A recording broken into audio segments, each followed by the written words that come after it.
നമ്മളെപ്പോഴും നമുക്ക് എപ്പോഴും അടുക്കളയിലേക്ക് ആവശ്യമുള്ള ഒരു ഇത് വിളവ് എന്ന് പറയുന്നത് ഈ തക്കാളിയല്ലേ.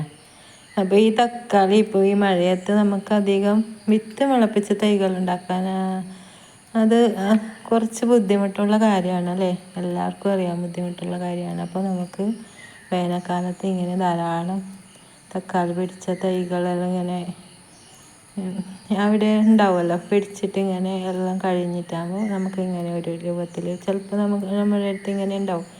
അപ്പോൾ എന്ത് ചെയ്യാമെന്ന് വിചാരിച്ചാൽ നമ്മൾ ഇതെല്ലാം കട്ട് ചെയ്ത് ഈ തണ്ടും അതിൻ്റെ ആ ഒരു ഇതും ഒക്കെ നമുക്ക് കട്ട് ചെയ്ത് പുതിയ തൈകൾ നമുക്ക് ഉണ്ടാക്കാവുന്നതാണ് കേട്ടോ. വെള്ളത്തിൽ ചെറിയൊരു കപ്പോ ജാറോ എന്തെങ്കിലും എടുത്ത് നമുക്ക് അതിൽ മുക്കി വെച്ചെങ്കിൽ അതിന് ധാരാളം വേരുകളുണ്ടായി നല്ല ഉണ്ടായിരിക്കും. ഇതുപോലെ നമുക്ക് ഇതുപോലെ എടുത്ത് വെക്കാം.